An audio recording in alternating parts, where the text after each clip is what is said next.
अस्सलाम वालेकुम, मैं हूं फैसल अजीज़ खान और आप देख रहे हैं मेरा यूट्यूब चैनल। जो सूरत हाल गुज़श्ता 24 घंटों में बनी है, जिस अंदाज के अंदर डेवलपमेंट्स हो रही हैं, लगता ये है बहुत सारे दानिश्वर ये लिख रहे हैं जो पाकिस्तान से बाहर रहते हैं और पाकिस्तान में पाकिस्तान की पॉलिटिक्स को, पाकिस्तान के पार कॉरिडोर्स को मॉनिटर कर रहे होते हैं कि पाकिस्तान माशाल्लाह के करीब पहुंच गया है। कामरान खान साहब ने तो ट्वीट लगाया है, कोड नहीं कर रहे वो, लेकिन बहरहाल जो इन्वायरमेंट शो हो रहा है उसकी अक्कासी 4-5 घंटे पहले किसी एक साहब ने फरमाया, मैंने कहा ये माशाल्लाह वाले गेट्स बंद है पाकिस्तान में। लेकिन इस ट्वीट के बाद मुझे ऐसा लगता है कि पाकिस्तान में माशाल्लाह चंद इंच दूर है। गलती इमरान खान साहब का कहना कि अब जो मैं कॉल दूंगा ना इस्लामाबाद पुलिस रोक सकेगी, ना आंसू गैस रोक सकेगी, ना कुछ रोक सकेगा, वो अपनी एक पीक के ऊपर है। शहबाज शरीफ साहब की प्रेस कॉन्फ्रेंस के अंदर जिस अंदाज में उन्होंने प्रेस कॉन्फ्रेंस की पहली एक धमाकेदार किस्म की प्रेस कॉन्फ्रेंस हम कह सकते हैं वज़ीर आज़म की हैसियत से शहबाज शरीफ साहब की, उन्होंने जितना मलबा डाला, कहीं पर वो जो रास्ता बनाने वाली बात थी जो चंद रोज पहले नजर आ रही थी कि ऐवान सदर में मुलाकात हुई इमरान खान साहब की आर्मी चीफ के साथ और डॉक्टर आरिफ अलवी ने ये मुलाकात करवाई। मैं इस पर भी आपको बड़ा इंसाइट दूंगा। मेरी खुद ज़ाती मुलाकात डॉक्टर आरिफ अलवी साहब के साथ कल हुई थी। कुछ उसकी चीज़ें मीडिया पे चली भी हैं, छपी भी हैं, उसके हवाले से ही बताता हूँ मीटिंग के हवाले से। लेकिन अभी नवाज शरीफ, शहबाज शरीफ, मुस्लिम लीग नून और ये क़यादत ज़रदारी साहब ये जिस अंदाज के अंदर लेके चल रहे हैं, और आज की जो प्रेस कॉन्फ्रेंस थी शहबाज शरीफ साहब की, वो जो जिस एम ऑब्जेक्टिव के साथ सामने आई, उससे वो जो मफाहिमत वाला एक मामला था वो निकल गया। वो जो कहें कि बैकग्राउंड के अंदर कुछ चल रहा था तो वो तो हो गया फारिग। इमरान खान साहब ने उसके बाद जो फरमाया है वो बहुत मुश्किल लफ्ज़ हैं।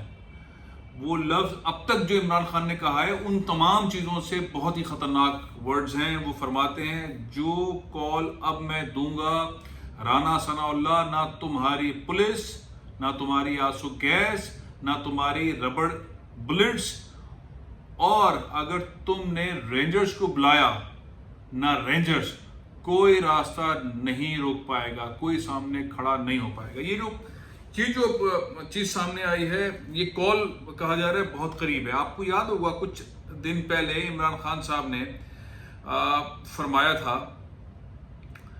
कि जब तक इलेक्शन नहीं होते, इलेक्शन की कॉल दें, इलेक्शन के बाद जो भी मैंडेट जिसकी भी हुकूमत आएगी, वो जो हुकूमत करेगा वो ही फिर आर्मी चीफ को तैनात करेगा। ठीक है जी। उसके बाद एक ऐसा लग रहा था कि वो मफाहमत की चीज़ चल रही है, और उसके बाद डॉक्टर आरिफ अलवी साहब की गुफ्तगू सामने आई, मुख्तलिफ चैनल्स पर उन्होंने बात की और ऐसा उन्होंने बताया कि मैं जो काम कर रहा हूँ उससे आपको बहुत जल्द पाकिस्तान के अंदर एक मफाहमत का रास्ता नज़र आएगा, और हम बहुत पॉजिटिव, खुशखबरी जैसे उन्होंने लफ्ज़ इस्तेमाल किए। लेकिन वो 8-9 दिन के अंदर बात घूम गई, लोगों को चक्कर आने लगे। अब जो बात कामरान साहब का ट्वीट, कामरान खान एक बड़े मोतबर जर्नलिस्ट, एंकर हैं, अक्सर उनकी चीज़ें बिल्कुल ठीक निकलती हैं, अक्सर, तमाम नहीं कह रहा, अक्सर कह रहा हूँ। मेरा बड़ा पुराना उनके साथ एक एसोसिएशन साथ है और मैं उनको समझता हूँ कि एक अच्छे ज़बरदस्त किस्म के जर्नलिस्ट हैं, एंकर हैं, और वो हमेशा जो बात करते हैं उसके पीछे लॉजिक होती है, वो ऐसी उड़ती फिरती नहीं आती। तो ज़रा सुने उन्होंने जो रिसेंट ट्वीट किया है। कामरान साहब मेरे अल्फाज पर निशानदेही करें, यानी कि उन्हें किसी ने कहा है ये, अगर मौजूदा सियासी गड़बड़ को तेज़ी से ठीक न किया गया तो मुल्क में माशाल्लाह सिर्फ 1 दूर है। ठीक है जी। चंद रोज कबल जीपीओ के एक इंतहाई अहम ओहदेदार ने मुझे बताया नेशनल सिक्योरिटी कमेटी की अगली मीटिंग एक फैसला कुन वाक़या हो सकती है। वो नेशनल सिक्योरिटी कमेटी की मीटिंग नहीं हुई, मौखर हो गई, और उसके बाद फिर वज़ीर आज़म पाकिस्तान ने अपने 4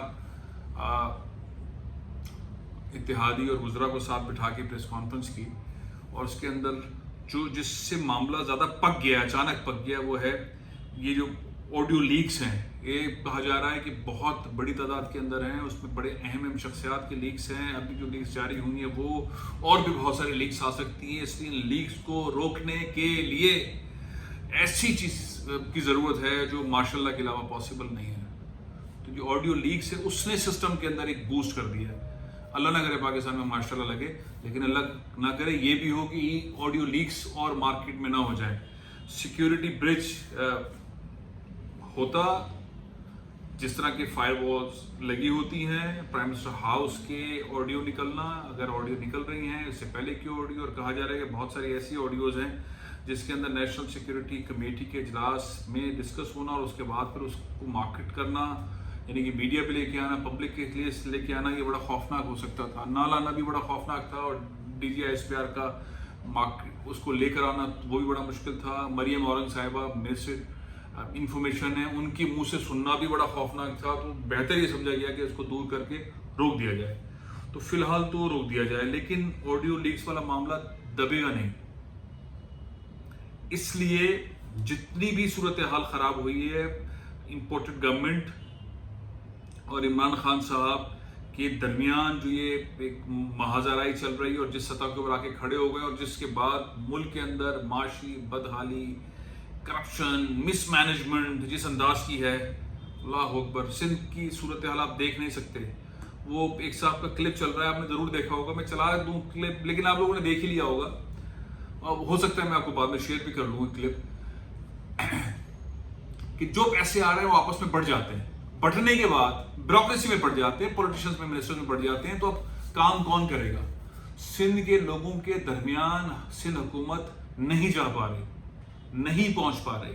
آپ کو MNAs, MPs, ministers, senators نہیں نظر آ رہے ہوں گے اپنے لوگوں کے درمیان. بہت برا حال ہے، بہت برا حال ہے. جس طرح کل آپ نے سنا ہوگا بلاول بھٹو زرداری صاحب نے امریکنز سے گفتگو کرتے ہوئے سیکرٹری بلنکن سے بات کرتے ہوئے فرمایا تھا کہ تقریباً 150 کلومیٹر کی ایک جھیل تخلیق ہو گئی ہے. 150 کلومیٹر کی ایک جھیل تخلیق ہو گئی سندھ کے اندر. آپ اس کے ارد گرد جو لوگ رہ رہے ہیں ان کا آپ اندازہ لگا سکتے ہیں.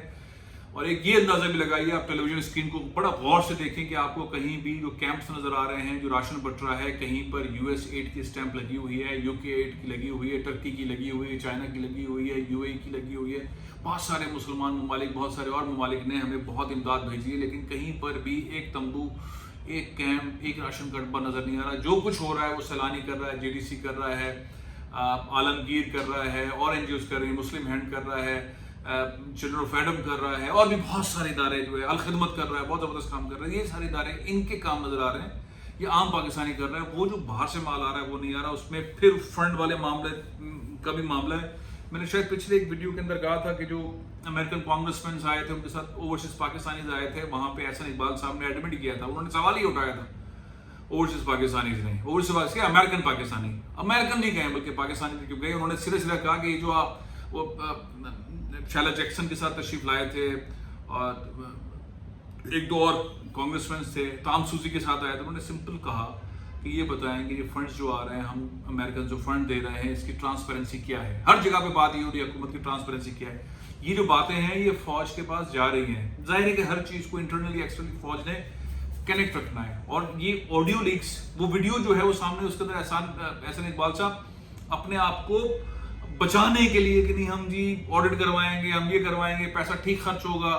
تو پاکستان کی جو حکومت ہے وہ ہر جگہ پہ چیک ہو رہی ہے، ہر جگہ پہ چیک ہو رہی ہے، مارک ہو رہی ہے. ڈیفیکلٹ سچویشن ہے. آڈیو لیکس کے بعد صورتحال کو ہینڈل کرنا مشکل ہے. سندھ کے اندر جو صورتحال ہے، ایک انٹرنیشنل آرگنائزیشن کہتی ہے سندھ کو 20 سے 25 سال پیچھے، ویسے سندھ پورے پاکستان سے پیچھے تھا، 20-25 سال پیچھے دھکیل دیا گیا ہے. اور جس انداز کے اندر چلایا جا رہا ہے، جس انداز میں سندھ کے لوگوں کو دکھا کے، جو مصیبت میں پھنسے ان کو دکھا کے پیسہ مانگا جا رہا ہے، یہ اسٹریٹجی کا حصہ ہے. فوج کو یہ پسند نہیں آ رہا ہے. فوج کو آڈیو لیکس، کسی بھی پاکستانی فوج کے کسی لیئر کے آفیسر سے ظاہر ہے بات کریں گے تو ان کو یہ چیزیں پسند نہیں ہیں جو کچھ ملک میں ہو رہا ہے. کہا جا رہا ہے کہ صورتحال ایسے ایک پوائنٹ پہ آ کے کھڑی ہو گئی ہے. گورنمنٹ کے ایٹیٹیوڈ، عمران خان صاحب کے ایٹیٹیوڈ، انٹرنیشنلی صورتحال، اور یہ آڈیو لیکس کے بعد کہ پاکستان میں کسی وقت بھی ماشاءاللہ لگ سکتا ہے. میرے منہ میں خاک، پاکستان میں اللہ نہ کرے کبھی ماشاءاللہ لگے. بڑی سختیاں ہوتی ہیں، بڑی سختیاں ہوتی ہیں، ممالک پیچھے چلے جاتے ہیں، صورتحال تبدیل ہو جاتی ہے. اکثریت یہی دیکھا گیا ہے، سختی ہوتی ہے، پابندیاں ہو جاتی ہیں، فریڈم آف ایکسپریشن کے بڑے معاملات ہو جاتے ہیں، فریڈم آف پریس کے بڑے معاملات ہو جاتے ہیں، لوگوں کی آزادی کے بڑے معاملات ہو جاتے ہیں. لیکن سیم ٹائم پاکستان میں ترقی جو ہے وہ आमिर जिसे हम कहते हैं, फौजी रूलर, मार्शल लगाने के बाद ही पाकिस्तान में हुई है। मेरिट उससे वक्त नजर आता है, गवर्नेंस उससे वक्त नजर आती है, प्रोडक्टिविटी यूटिलाइजेशन उससे वक्त नजर आती है, ट्रांसपेरेंसी उससे वक्त नजर आती है। देखिए क्या होता है, अल्लाह खैर करे, अल्लाह खैर करे। सूरत हाल ऑडियो लीक्स ने बड़ी गंभीर कर दी है। कोई अगली ऐसी ऑडियो लीक किसी अहम शख्स से मुतालिक अगर लीक हो गई तो सूरत हाल बहुत होगी। याद रखिए, जहन में रखिए, शहबाज शरीफ साहब ने आज की प्रेस कॉन्फ्रेंस के अंदर किसी भी अपनी ऑडियो जो उनकी लीक हुई है उससे इनकार नहीं किया, उन्होंने ऑन किया है। मरियम साहिबा के दामाद को मशीनों से मुतालिक ऑडियो को उन्होंने ऑन किया है। तो अंदाजा लगाएं किस लेवल की करप्शन हो रही है, किस लेवल की जो है वो तबाही मचाई जा रही है पाकिस्तान के अंदर।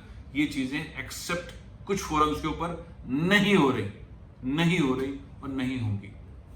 मुझे इजाजत दें, कमेंट कीजिए, सवाल भी कीजिए। पाकिस्तान जिंदाबाद।